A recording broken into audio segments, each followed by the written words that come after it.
सुप्रभात दोस्तों। आज का संपादकीय बहुत ही बढ़िया दिया हुआ है क्योंकि ये GS2 और ऐसे में भी काम आएगा।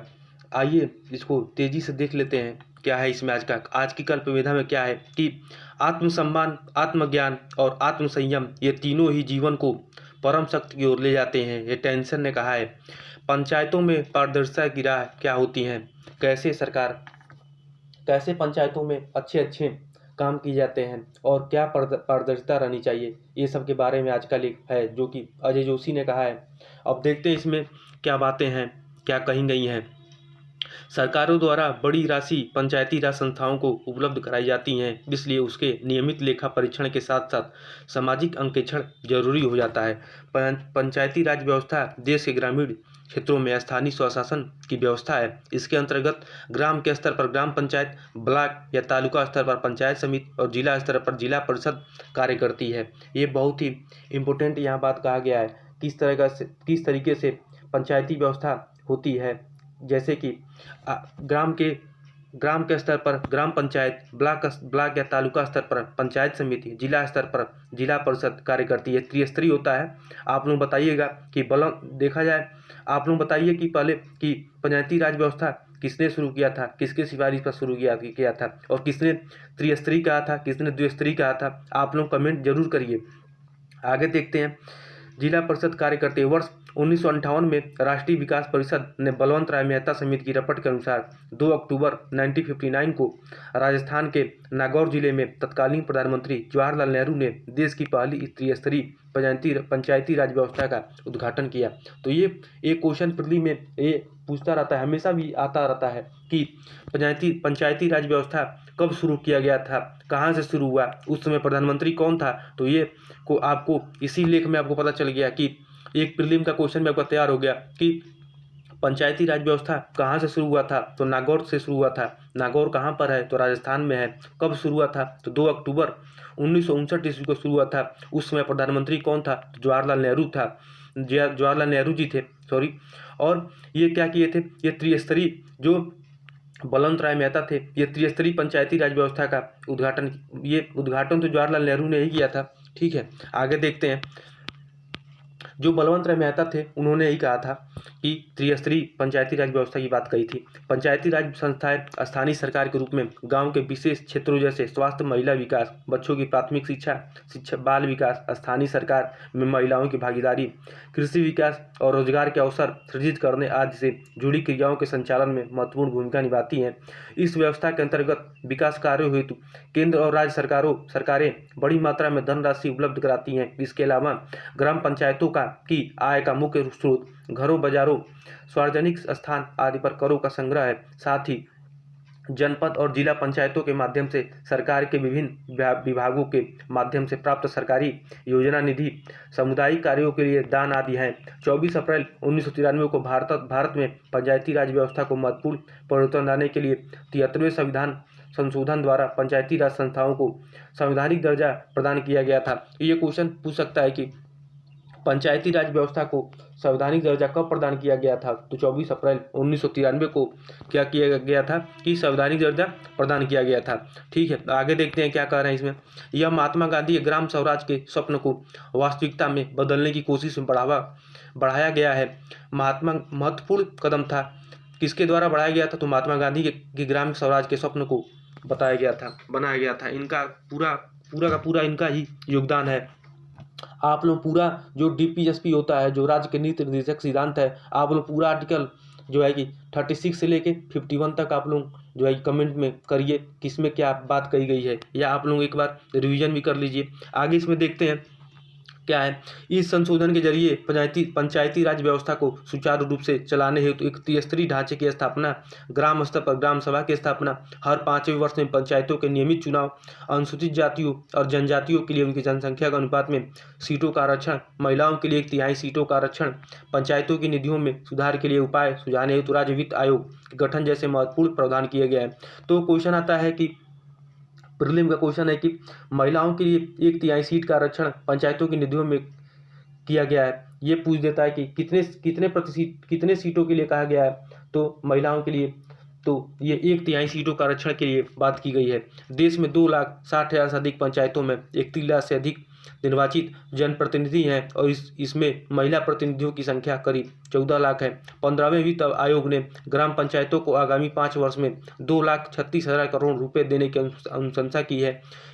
इसमें आप लोग बताइए कि 15वें वित्त आयोग का टाइम पीरियड क्या है और उसके अध्यक्ष क्या कौन कौन है, कमेंट करिए। आगे देखते हैं।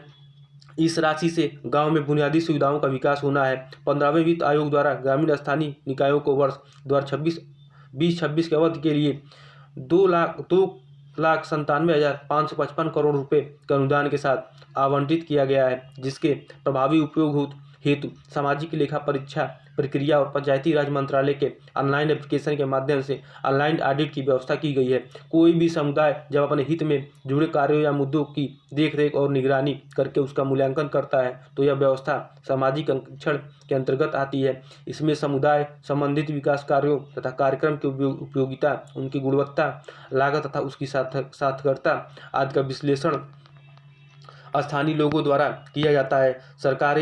सरकारों द्वारा बड़ी राशि पंचायती राज संस्थाओं को उपलब्ध कराई जाती है, इसलिए उसके नियमित लेखा परीक्षण के साथ साथ सामाजिक अंकेक्षण जरूरी हो जाता है। सामाजिक अंकेक्षण स्थानीय विकास की जरूरतों और उपलब्ध संसाधनों में तालमेल बिठाने और इनके बीच भौतिक और वित्तीय आवश्यकताओं के बीच विचलन का पता लगाकर उसे दूर करने के लिए किए जाने वाले उपायों की दृष्टि से महत्वपूर्ण होता है। यह इनके लाभार्थियों और प्रदाताओं के बीच जागरूकता पैदा करने और स्थानीय विकास कार्यक्रमों की प्रभावशीलता में वृद्धि करने में भी सहायक होता है। सामाजिक अंकेक्षण में लेखा परीक्षक, आंतरिक लेखा परीक्षक, बाहरी लेखा परीक्षक, स्वतंत्र लेखा परीक्षक और स्थानीय लोगों के समूह की सहायता ली जाती है। तो स्थानीय लोगों के समूह की सहायता के लिए कौन कौन रहता है इसमें तो देख लेते हैं। सामाजिक संकेक्षण में लेखा परीक्षक, फिर आंतरिक लेखा परीक्षक, फिर बाहरी लेखा परीक्षक, स्वतंत्र लेखा परीक्षक और स्थानीय लोगों के समूह की सहायता ली जाती है।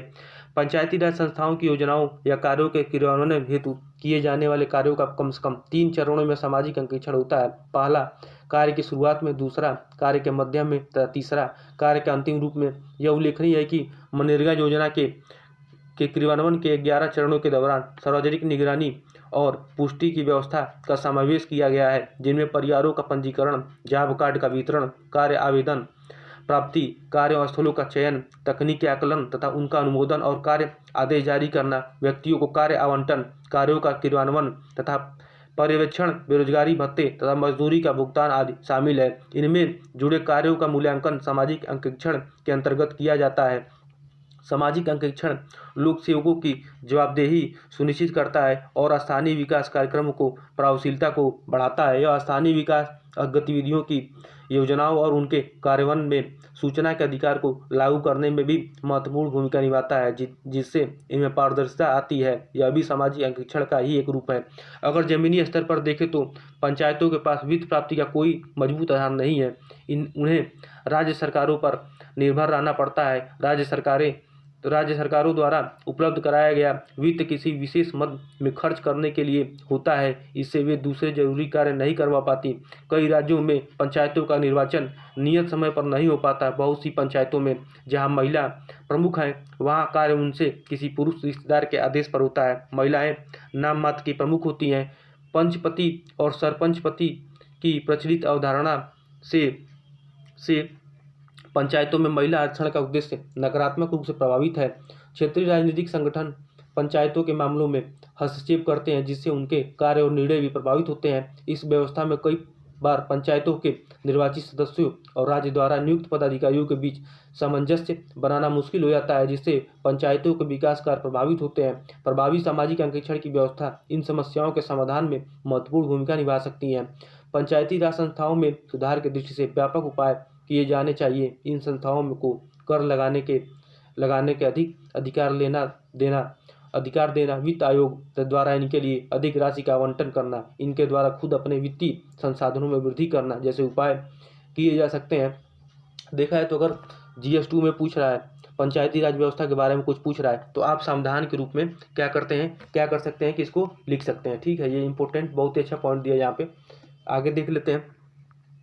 और इसमें क्या कहा गया है कि पंचायती राज संस्थाओं संस्थाओं को और अधिक कार्यपालिकी अधिकार दिए जाएं और बजट आवंटन के साथ ही समय समय पर विश्वसनीय लेखा परीक्षण भी कराया जाना चाहिए। लेखा परीक्षण के साथ साथ प्रभावी सामाजिक अंकेक्षण व्यवस्था हेतु स्थानीय समुदाय की व्यापक और सक्रिय भागीदारी सुनिश्चित की जानी चाहिए। इसके लिए स्थानीय निवासी व आधारभूत सुविधाएं उपलब्ध कराए जाने वाले व्यक्ति, सरकारी विभागों और संगठनों से जुड़े लोगों को शामिल करके देश में पंचायती राज की कल्पना जो इस व्यवस्था को लागू करते समय की गई थी उसको साकार किया जा सकता है। अब इसमें देखिए क्या कहा गया है बीच में कि पंचायती राज संस्थाओं में सुधार की दृष्टि से व्यापक उपाय किए जाने चाहिए। इन संस्थाओं को कर लगाने के लिए अधिक अधिकार देना, वित्त आयोग द्वारा इनके लिए अधिक राशि का आवंटन करना, इनके लिए खुद अपने वित्तीय संसाधनों में वृद्धि करना जैसे उपाय किए जा सकते हैं। पंचायती राज संस्थाओं को और अधिक कार्यपालिकी अधिकार दिए जाएं और बजट आवंटन के साथ ही समय समय पर विश्वसनीय लेखा परीक्षण भी कराया जाना चाहिए। लेखा परीक्षण के साथ साथ प्रभावी सामाजिक अंकेक्षण व्यवस्था हेतु स्थानीय समुदाय की व्यापक और सक्रिय भागीदारी सुनिश्चित की जानी चाहिए। आप लोग आज के लेख में यही था और आप लोग ज़्यादा से ज़्यादा लाइक, शेयर एंड सब्सक्राइब करिए, ठीक है। बाकी और जो है मैंने आज मेडिकल हिस्ट्री का सेकेंड पार्ट डाला है, आप लोग जरूर उसको देखिए और कमेंट और लाइक जरूर करिए, ठीक है। बहुत बहुत धन्यवाद।